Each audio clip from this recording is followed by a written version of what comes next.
Welcome dear friends. आज के video में हम डिस्कस करने वाले हैं एमसीक्यूज एंड केस सिनेरियो में जो केस सिनेरियो केस स्टडी जो institute of chartered accountant of India ने सीए इंटर के लिए इशू की है, जो कि दिसंबर एग्जाम के लिए एप्लीकेबल है। Case number 4 page number 51।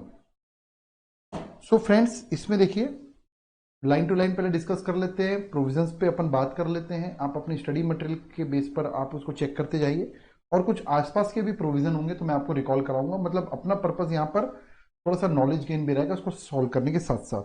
तो चलिए शुरू करते हैं। Mister Rajesh Sharma, aged 54 year an Indian citizen, is working as an assistant manager in ABC limited. He getting a basic salary of 58,000 per month. ठीक है भाई। Use to travel frequently out of India for his office work. India के बाहर India आना जाना चलता रहता है। तो उसके बारे में प्रीवियस ईयर की डिटेल इन्होंने दिया है। He left India from Delhi airport on 5 October 2021 के प्रीवियस ईयर में 5 अक्टूबर को इंडिया से गया एंड रिटर्न आ गया ऑन 2 अप्रैल 2021। मतलब 5 अक्टूबर के बाद से इस प्रीवियस ईयर में पूरा का पूरा बाहर रहे हैं, क्योंकि 31 मार्च 2021 को हमारा प्रीवियस ईयर कंप्लीट हो जाता है। ठीक है भाई। तो अब क्योंकि रेसिडेंशियल स्टेटस निकालने के लिए मेरे को स्टे इन इंडिया निकालना पड़ेगा, तो पीरियड स्टे इन इंडिया जो है, आपको ये पता होगा कि जिस दिन इंडिया से हम बाहर जाते हैं उस दिन को भी इंडिया में काउंट करते हैं। तो यहां पर आपका जो स्टे इन इंडिया रहेगा इसका प्रीवियस ईयर 2021 में, तो देखिए 2021 में इनका स्टे इन इंडिया रहेगा अप्रैल से लेकर 5 अक्टूबर तक। तो अप्रैल से मैं काउंट करता हूं, अप्रैल, मई, जून, जुलाई, अगस्त प्लस सितंबर प्लस अक्टूबर का 5 दिन, टोटल मिलाकर 188 डेज आ रहा है। यह है स्टे इन इंडिया। और आपको रेसिडेंशियल स्टेटस का प्रोविजन पता है कि बेसिक कंडीशन जो है, प्रीवियस ईयर में अगर कोई बंदा 182 डेज या उससे ज्यादा रह लेता है तो वो बन जाता है रेसिडेंट। और इसकी पुरानी कोई डिटेल हमको इस क्वेश्चन में दिख नहीं रही है, तो इसका मतलब हम इसको ऑर्डिनरी रेसिडेंट भी मान सकते हैं। तो ये तो पक्का है कि ये बन गया रेसिडेंट, और रेसिडेंट बन गया। और हम जानते हैं कि अगर कोई रेसिडेंट और अगर ऑर्डिनरी रेसिडेंट है तो इंडिया की और बाहर की इनकम पूरी उसके हैंड में सेक्शन 5 के अंतर्गत चार्जेबल होती है। चलिए आगे पढ़ते हैं। Previous 2021 following information relevant. Dearness allowance दिया हुआ है 10% ऑफ बेसिक सैलरी। तो भैया देखिए, बेसिक सैलरी हम कैलकुलेट कर लेते हैं। तो बेसिक सैलरी आपकी आ जाएगी, बेसिक सैलरी आपकी आ जाएगी 58,000 इंटू 12। तो ये आपका आ गया 6,96,000 बेसिक सैलरी हो गया। और डियरनेस अलाउंस ये बोल रहे हैं इसका 10%, तो ये हो जाएगा आपका 69,600। और यहां पर लिखा हुआ है कंसीडर फॉर रिटायरमेंट पर्पस। तो मैं आपको इसका प्रोविजन रिकॉल कर लूं कि डियरनेस अलाउंस चाहे farming part of retirement benefit हो या ना हो, अपने आप में टैक्सेबल होता है। बट कई सारी एग्जाम्पशन कैलकुलेट करने के लिए केवल ये वाला पार्ट लेते हैं, तो ये तो पूरा ही पूरा रिटायरमेंट बेनिफिट है। बोनस पूरा टैक्सेबल होता है। ठीक है, बोनस पूरा 98,000 टैक्सेबल हो रहा है। मैं आपको बता देता हूं कि हम एमसीक्यूज की बात एक साथ कर लेंगे। पहले ये जो कैलकुलेशन इसको देखिए, मैं आपको एक और चीज क्लियर करना चाहता हूं कि जो केस बेस्ड क्वेश्चन बोल रहे हैं वो कोई कुछ इट इज नथिंग बट वो टोटल इनकम का एक क्वेश्चन है, और उस टोटल इनकम के क्वेश्चन के बेस पर आपसे कुछ एमसीक्यूज पूछ रहे हैं। ठीक है, तो बोनस पूरा टैक्सेबल होगा, इसमें कोई गड़बड़ नहीं है। ठीक है भाई। उसके बाद हम बात करते हैं मेडिकल अलाउंस। तो मैं आपको समझाना चाहूंगा कि मेडिकल अलाउंस के बारे में कोई एग्जाम्पशन नहीं है, पूरी तरीके से टैक्सेबल है। हाँ, मेडिकल फैसिलिटी अगर मिलती है परक्यूजिट्स के रूप में, तो वो कुछ खास हॉस्पिटल में, गवर्नमेंट के हॉस्पिटल वगैरह में होता है, या एम्प्लॉयर के हॉस्पिटल मेंटेन हॉस्पिटल में अगर ट्रीटमेंट होता है, या फिर अप्रूव्ड हॉस्पिटल में ट्रीटमेंट होता है, तो उस केस में वो एग्जाम्पशन मिला हुआ है। लेकिन मेडिकल अलाउंस के बारे में कोई भी एग्जाम्पशन नहीं है। तो मेडिकल अलाउंस का पूरा पैसा, मैं मेडिकल लिख देता हूं शॉर्ट में, तो मेडिकल अलाउंस का पूरा 60,000 रुपए यहां टैक्सेबल हो जाएगा। आगे हम बढ़ते हैं। ही was also reimburse medical bill. अब ये देखिए, मेडिकल बिल का रियम्बर्समेंट करना ये फैसिलिटी है, ये परक्यूजिट्स है। मतलब एम्प्लॉयर मेरे को हर महीने कुछ एक फिक्स अमाउंट दे रहा है, वो मेडिकल अलाउंस है मेडिकल के लिए, और अगर मैं मेरे ट्रीटमेंट का बिल को वो रियम्बर्स कर रहा है या डायरेक्ट फ्री में ट्रीटमेंट करने की व्यवस्था करवा रहा है, ये फैसिलिटी है ऑफ हिज मदर। अब मैं आपको याद दिला दूं कि मेडिकल फैसिलिटी जो है एम्प्लॉयर को और उसके फैमिली मेंबर को दी जा सकती है, उसके संबंध में एग्जेम्पशन है। फैमिली में कौन आते हैं? फैमिली में उसके स्पाउस और चिल्ड्रन तो इररिस्पेक्टिव आते हैं, उसके अलावा पेरेंट्स और ब्रदर सिस्टर अगर इसके ऊपर डिपेंडेंट है फुल्ली मेनली तो आते हैं, अमाउंटिंग टू 15,000। तो यहाँ कुछ नहीं लिखा था, हम ये अज्यूम कर सकते हैं कि भाई डिपेंडेंट है तो 15,000 रुपए। तो ये 15,000 रुपए भाई पूरी तरीके से क्या रहेगा? एग्जेम्प्ट। ये मैं यहीं पर लिख देता हूं, ये है एग्जेम्प्ट। लेकिन यहां पर ये नहीं लिखा है मेडिकल बिल कहां का है। अगर ये मेडिकल बिल हॉस्पिटल जो है प्राइवेट हॉस्पिटल है तब तो टैक्सेबल हो जाएगा। तो मैं यहां पर कुछ भी एग्जम्पशन ले सकता हूं। एग्जेम्पशन किस आधार पर अगर मैं लूंगा तो कि भाई ये गवर्नमेंट हॉस्पिटल वगैरह में हो रहा होगा, तो इसको अपन एक स्टार बनाते हैं। उसके बाद आगे बढ़ते हैं। ही was also transfer a laptop, transfer कर रहा है, यूज करने के लिए नहीं दे रहा। ध्यान रखना, ट्रांसफर दो तरीके की फैसिलिटी होती है। एक होता है कि एम्प्लॉयर ने कुछ इक्विपमेंट्स या कोई चीज मेरे को यूज करने के लिए दी है, और एक होता है मेरे को सेल कर दी, ट्रांसफर कर दी by a company for 15,000 on 31 December 20, मतलब 2021 में हमको उसने एक लैपटॉप दे दिया 15,000 में। अब सीधी सी बात है, इसमें फैसिलिटी क्या है? आज की रेट में उस लैपटॉप की जो वैल्यू है अगर उससे मेरे को कम रेट में उसने दी है तो जितना मेरे को बेनिफिट मिला है वो मेरे सैलरी हेड में टैक्सेबल हो जाएगा। तो फॉर दिस पर्पस कैसे कैलकुलेट किया जाता है अगर मैं बात करूं तो लैपटॉप और कंप्यूटर के लिए डेप्रिसिएशन का रेट सैलरी हेड में जो डिसाइडेड है वो पर कंप्लीटेड ईयर 50% है। तो अब देखिए, the laptop was acquired by company on 1 October 17 for 1 lakh. Company was charging depreciation eight 31.66%। अब कंपनी किस रेट से डेप्रिसिएशन चार्ज कर रही है कोई मैटर नहीं करता, उससे कोई फर्क नहीं पड़ता, और यूजफुल लाइफ उसकी कितनी इससे भी कोई मतलब हमको नहीं है। कुल मिलाकर 1 अक्टूबर 2017 आपको कंपनी ने खरीदा था और हमको उसने 31/12/2020 को दे दिया। तो कंप्लीटेड ईयर कितना हुआ? 18, 19 और 1 अक्टूबर को 20 हो गया, 3 कंप्लीटेड ईयर। ध्यान रखना, अगर 2 दिन भी कम हुआ, 1 दिन भी कम हुआ तो कंप्लीटेड ईयर में काउंट नहीं होगा। तो 3 बार डेप्रिसिएशन हमको माइनस करना है। तो कैसे माइनस होगा मैं थोड़ा यहां वर्किंग दिखा देता हूं।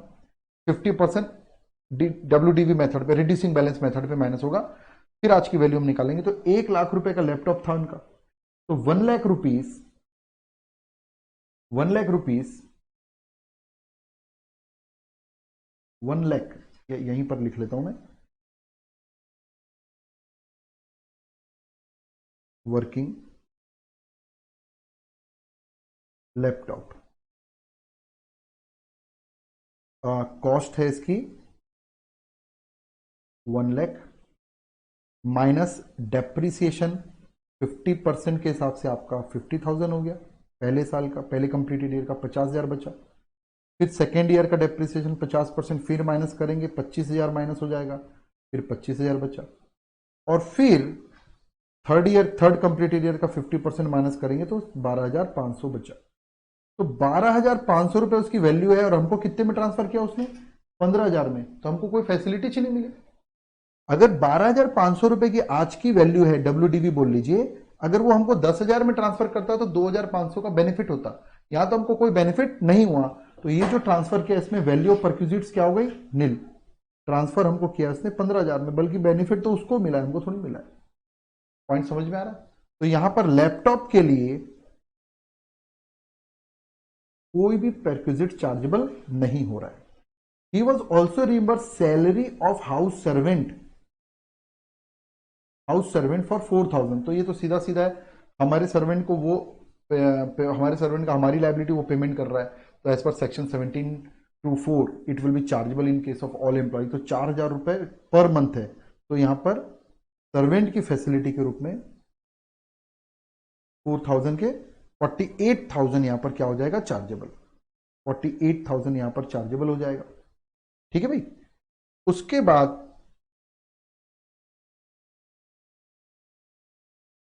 आगे बढ़ते हैं। Now the professional tax paid by employer. ध्यान रखिए, प्रोफेशनल टैक्स पेमेंट करना एम्प्लॉय की लाइबिलिटी है, उसके ऊपर टैक्स लग रहा है ये, और उसका पेमेंट किसने कर दिया? एम्प्लॉयर ने। तो ये 2,400 रुपए सबसे पहले तो professional tax as a perquisites 2,400 में टैक्स लग जाएगा, चार्जेबल हो जाएगा ग्रॉस सैलरी में। और ये प्रोफेशनल टैक्स जो है ग्रॉस सैलरी के बाद सेक्शन 16 के अंदर डिडक्शन भी मिल जाएगी उसको। उसके बाद यहां पर 400 equity share allotted by ABC limited, जो कंपनी है एम्प्लॉयर है वो हमको 400 शेयर अलॉट किया एम्प्लॉय को at the rate of 250 per share against fair market value of share of 350 on the date of exercising option. तो किस दिन का मार्केट वैल्यू लिया जाता है? जिस दिन एम्प्लॉय ने ऑप्शन एक्सरसाइज किया कि हाँ भाई मेरे को शेयर खरीदना है कंपनी से, कंपनी ने ऑफर दिया स्वेट इक्विटी शेयर का या एसओपी प्लान के अंतर्गत, तो 350 के शेयर को कितने में हमको सेल कर दिया कंपनी ने? 250 रुपए में, 250 में। तो 100 रुपए पर शेयर का हमको क्या मिला? एक बेनिफिट। तो यहां पर कंसेशनल शेयर बोल लीजिए या स्टेट इक्विटी शेयर बोल लीजिए, तो शेयर का जो हमको बेनिफिट मिला है वो 100 रुपए के हिसाब से 350 minus 250 is equal to 100 rupees into 400। तो कितना हो गया ये? शेयर का 40,000 रुपए परक्यूजिट्स ये हमारा चार्ज हो गया। ठीक है भाई, 40,000 रुपए, सॉरी। उसके बाद आगे बढ़ते हैं शॉर्ट टर्म कैपिटल गेन। अब ये तो सैलरी हेड का आइटम नहीं है। On sale of share listed on a company on which STT paid amounted to 94,000। तो आप जानते हैं ये एक short term capital gain under section 111A है, जिस पे टैक्स का रेट स्पेशली है 15%। तो इसको अपन अगर टोटल इनकम की बात आएगी, टैक्स की बात आएगी, तो उसको कंसिडर कर लेंगे। Mister Rajesh does not opt to pay tax under 115 BAC. तो यहां पर मिस्टर राजेश अगर 115 बीएसी ऑप्शन नहीं ले रहा है तो नॉर्मली कैलकुलेट करना है, सैलरी हेड में पूरे डिडक्शन वगैरह हमको मिलेंगे, कोई इश्यू नहीं है। अब इसके बेस पर हम क्वेश्चन पे आते थे। देखिए लगभग हमने पूरी कैलकुलेशन करके बैठे। अब इसमें सेलेक्ट करके ऑप्शन में हम आंसर करेंगे। अभी देखिए पहला पूछ रहा mister what is the mister Rajesh Sharma residential status. तो भैया हमने ये तो पक्का डिसाइड कर लिया था कि रेसिडेंशियल जो रेसिडेंट है, लेकिन क्या उसका ट्रैक रिकॉर्ड दिया था एडिशनल कंडीशन के लिए? नहीं दिया था, क्योंकि हमको मालूम है कि अगर वो बेसिक कंडीशन 188 डेज आ गया, मतलब 182 डेज वाली पूरी कर लिया तो रेसिडेंट तो है, लेकिन एडिशनल कंडीशन जो है पिछले 10 साल में 9 साल कम से कम नॉन रेसिडेंट हो या फिर पिछले 7 साल में 729 दिन या उससे कम रहा हो, वो कंडीशन भी अगर फुलफिल कर लेता तो एनओआर बनता, नहीं करता तो ओआर बनता। तो उसके बारे में हमारे पास कोई जानकारी नहीं है। तो अब यहां पर ध्यान से देखिए, ऑप्शन आपको क्लियर कट दिखेगा। ए ऑप्शन ही सही दिख रहा है, रेसिडेंट तो है but can determine resident and ordinary resident या फिर resident but not a resident. मतलब ओआर एनओआर पे कमेंट नहीं कर सकते, बट कंफर्म है कि वो क्या है? रेसिडेंट। ये ऑप्शन करेक्ट है। फिर what are the taxable perquisites. Okay भाई, तो अपन परक्यूजिट्स के लिए अपन कहां आते हैं? वापस यहां पर आते हैं और देखते हैं कि कौन कौन सी चीजें परक्यूजिट्स है, उसका टोटल कर लेते हैं। ये देखिए परक्यूजिट्स में ये तो अलाउंस है, मेडिकल अलाउंस, लैपटॉप, यहां से है परक्यूजिट्स भैया। ये देखिए यहां से है परक्यूजिट्स, इसका टोटल कर लीजिए। और कौन सा परक्यूजिट्स है? देखिए, अच्छा एक पॉइंट मैं आपको और बता देता हूं। यहां पर हमने एजम्पशन क्या ली थी मेडिकल बिल वाले में, तो उसको थोड़ा सा देखिए। कभी भी अगर ऐसा क्वेश्चन आए ना, reimbursement of medical bill of इस मदर अमाउंटिंग टू रुपीज 15,000। अब इसमें ये तो नहीं लिखा हुआ है कि गवर्नमेंट हॉस्पिटल है या नहीं है, तो जब भी ऐसा ना लिखा रहता है उसको प्राइवेट हॉस्पिटल ही मानिए आप। एजम्पशन डालना है हालांकि। तो अगर मैं यहां पर इसको प्राइवेट हॉस्पिटल मान लूं, एज्यूम प्राइवेट हॉस्पिटल, तो इसका मतलब ये 15,000 क्या हो जाएगा? टैक्सेबल। कभी भी यही एजम्पशन लीजिए। तो एक परक्यूजिट्स और आ गया यहां पर, जो कि मेडिकल फैसिलिटी, मेडिकल फैसिलिटी 15,000 ये भी आ गया।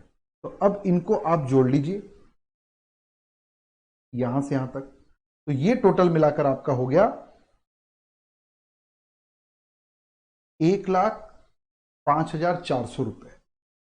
तो 1,05,400 रुपए ये आपका ऑप्शन आ गया करेक्ट, 1,05,400 रुपए। फिर क्वेश्चन आपसे अगला पूछ रहा है what is the income chargeable under that salary. तो भैया सैलरी में ये पूरा ही जोड़ दो आप। वापस आते हैं अपन, अब इसको पूरा जोड़िए, ग्रॉस सैलरी निकलेगा। ये देखिए इसको पूरा जोड़ दीजिए यहां से यहां तक, तो ग्रॉस सैलरी कितना आ रहा है आप चेक कीजिए, 10,29,000 रुपए आ रहा है। और इसमें अब आप सेक्शन 16 की डिडक्शन माइनस कीजिए। मैं इसको थोड़ा सा ब्लॉक बना के अलग कर देता हूं वर्किंग नोट। और इस ग्रॉस सैलरी में सेक्शन 16 की डिडक्शन, एक तो 50,000 की मिलेगी स्टैंडर्ड डिडक्शन, और दूसरी प्रोफेशनल टैक्स पेड किया था ना 2,400 रुपए का, वो माइनस कर दीजिए। You got taxable salary of ₹9,76,600। Taxable salary 976,600, ये देखिए 9,76,600, A option is correct in this case. अगले पॉइंट पे आते हैं, टोटल टैक्स लायबिलिटी। अब 115 बीएससी ऑप्शन ऑप्ट नहीं कर रहे तो इसमें टैक्स लायबिलिटी निकालने के मेरे को टोटल इनकम चाहिए। तो टोटल इनकम चाहिए तो भैया देखो पहले तो टैक्सेबल सैलरी की बात कर लेते हैं। देखिए मैं यहीं पर लिख के बताता हूं आपको। तो आपकी जो टैक्सेबल सैलरी हो गई, सैलरी हेड का टैक्सेबल सैलरी, वो तो आपका आ गया 976,600। और एक शॉर्ट टर्म कैपिटल गेन जो है 111A वाला, वो हमने निकाला था 94,000 दिया हुआ है क्वेश्चन में। अब इसको आप जोड़ दीजिए, जोड़ के आपका जो ग्रॉस टोटल इनकम आएगा, फिर इसमें रिडक्शन माइनस करेंगे, टोटल इनकम आएगा। जो रिडक्शन के बारे में कोई इन्वेस्टमेंट नहीं दिया है तो बस इसी पे सीधा सीधा टैक्स लगेगा। मैं यहीं से दिखा देता हूं आपको। इस पे आप लगाएंगे स्लैब और इस पे लगाएंगे 15%। अब इस पे स्लैब लगाएंगे तो आपका टैक्स जो आएगा, स्लैब लगाएंगे तो इस पे जो टैक्स आएगा वो आएगा, नॉर्मल स्लैब लगाएंगे 1,07,820, 1,07,000 चेक कीजिए आप, 820, और इसका 15% निकालेंगे तो 14,100। और इसको आप टोटल कर लीजिए, टोटल टैक्स आपका आ गया 1,21,920। और फिर क्योंकि 5 लाख से ऊपर है आपकी टोटल इनकम, तो यहां पर कोई रिबेट वेट नहीं मिलेगा। 50 के ऊपर गई नहीं तो सरचार्ज नहीं लगेगा। केवल हेल्थ एंड एजुकेशन से 4% जुड़ेगा, और 4% जोड़ने के साथ ही आपका आ जाएगा, मैं राउंड ऑफ करके लिख रहा हूं 126,800, क्योंकि वो 796.8 आएगा। तो ये सीधा सीधा राउंड ऑफ 126, क्योंकि आपको मालूम है कि नियरेस्ट टू ₹10 राउंड ऑफ हो जाता है। तो द करेक्ट आंसर इज 126,800। और थोड़ा सा एक क्वेश्चन दिया है यहां पर, assume that for the purpose of this question only that mister Rajesh found the owner of 5 lakh worth jewellery. उसके पास 5 लाख रुपए की ज्वेलरी मिली है, इनकम टैक्स वालों को मान लीजिए, acquired in previous 2021, of which could not provide any satisfactory explanation. कोई भी सेटिस्फैक्ट्री एक्सप्लेनेशन उसका नहीं मिल रहा है about source of income, what would be the tax liability. देखिए आप चैप्टर 1 में भी देख सकते हैं, एक सेक्शन है 115BBE, अनडिस्क्लोज इनकम में कवर हो जाएगी। और उस पर हमसे पूछ रहा है विदाउट कंसिडरिंग टैक्स लायबिलिटी पूछ रहा है, जिसमें हमको सरचार्ज और हेल्थ एंड एजुकेशन से इसके बारे में नहीं बताना है। तो सीधा सीधा टैक्स लायबिलिटीज में एट द रेट ऑफ है 60%। हमसे यही पूछ रहा है। हालांकि मैं आपको बता दूं कि यहां पर 25% सरचार्ज और फिर 4% एजुकेशन सेस, ऐसा करके 78% इफेक्टिव रेट बैठता है यहां पर। लेकिन हमसे केवल ये पूछ रहा है, तो 5 लाख का सीधा सीधा 60% निकालेंगे और ये आ जाएगा आपका 3 लाख रुपए इसका प्लेन टैक्स आएगा विदाउट सरचार्ज। तो करेक्ट आंसर इज सी। तो फ्रेंड्स आई होप कि आपको ये केस सिनेरियो समझ में आया होगा, और इस तरीके से आप रिवाइज कीजिए, इंस्टीट्यूट के कोई भी क्वेश्चन पे बनाइए तो आपको एग्जाम में काफी बेनिफिट मिलेगा। और आज के इस वीडियो के लिए इतना ही। और आपको किस केस सिनेरियो में प्रॉब्लम आ रही है कमेंट करके बताइए, तो मैं उस पर और पहले काम करूंगा। Thank you.